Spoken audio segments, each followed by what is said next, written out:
자, 다음은 좀 흥미로운 그 기능인데요. 앞서 설명했듯이 저희 장치에는 그 헤드레스트 부분이 오토로 움직이는 기능이 있습니다. 지금 보시면 헤드레스트가 밑으로도 내려가고요. 헤드레스트가 위쪽으로도 디클라인 됩니다. 밑으로는 이제 위로는 약 30도 이상, 밑으로는 더 많이 35도 정도 되고요.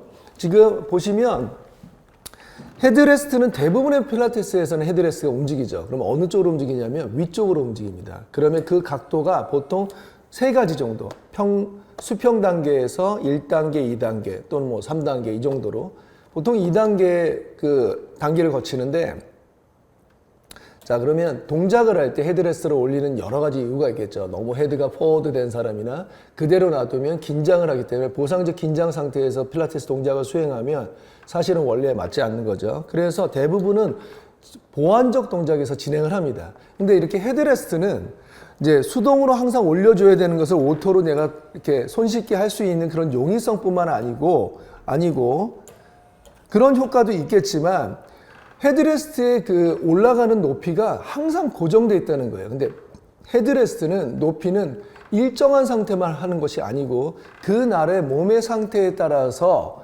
헤드레스트를 사실은 높이를 조절해야 될 필요가 있습니다. 사람은 계속 컨디션이 달라지기 때문에. 또 한 가지, 헤드레스트의 위치는 항상 위쪽으로 올라가야 되는 건가? 그렇지 않고 밑으로 내려가야 되는 동작이 있지 않을까? 있습니다. 대표적인 동작을 지금 더 보여드리도록 하겠습니다. 자, 이제 헤드레스트는 고객분들이 누웠을 때 머리와 몸의 인체의 어떤 그 상태에 따라서 긴장을 완화시키기 위해서 올려주죠. 근데 아까 말씀드린 대로 너무 고정된 위치로만 되어 있어서 몸의 상태와 상관없이 항상 그렇게 일정한 위치로 올려놓고 그 상태가 정말 맞는지 안 맞는지도 모르는 거죠. 강사가 있다는 건 커뮤니케이션을 해야 할 필요가 있다는 거죠. 그래서 좀 어떠세요? 오늘은 좀 어떠세요? 좀 더 어떠세요?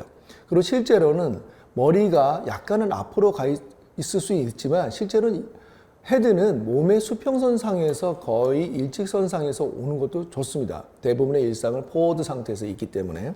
자, 이렇게 된 상태에서 특정 동작이 필라테스에서는 풀오버나 이런 동작에서는 머리가 앞쪽으로 가 있으면 안 되겠죠. 한번 해볼까요? 자, 이 상태에서 이렇게 되면 후글 자세나 이런 동작을 하면 목을 안 꺾게 되겠죠. 그래서 원래는 패드를 깔아도 패드를 빼줘야 됩니다. 만약에 못 뺐다면, 못 뺀 상태에서 이 상태에서 패드를 뺄 수도 없는 거죠. 이럴 때는 디클라인으로 조금 더 후글 자세에서 필요한 머리의 위치를 보완해 줄 수 있습니다. 다시 그대로 롤다운 하면서 내려갈 때 머리를 그대로 지지하면서 원 위치로 올려주면서 특정 이 동작에서 추구하는 부분만 원하는 그런 효과만 얻을 수 있게 할 수 있겠죠. 다시 한번 해볼까요? 자, 그 상태에서 그대로 내려가면 다시 그대로 따라서 척추의 위치와 머리의 위치는 그대로 유지될 수 있는 것이죠.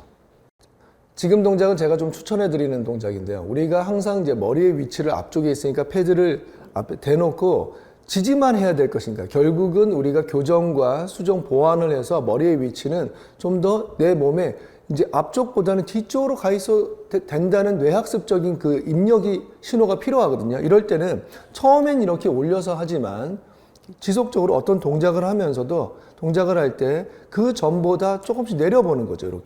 이렇게 내려서도 긴장이 풀리고 보상적인 앞쪽이나 뒤쪽에 엑스펙토의 효과가 나오지 않도록 그렇게 그 머리의 위치를 계속 지속적으로 입력시켜 놓습니다. 근데 반복적으로 하다 보면 거의 무의식적으로 고객은 평상시보다 머리가 뒤쪽에 있었는데도 불구하고 긴장이 풀려가는 걸 보실 수가 있겠죠. 특정한 동작에서 헤드레스트의 오토 시스템은 이렇게 뇌학습적인 차원에서 머리의 위치를 재입력시켜주는 그런 기능도 있을 수가 있는 것이죠.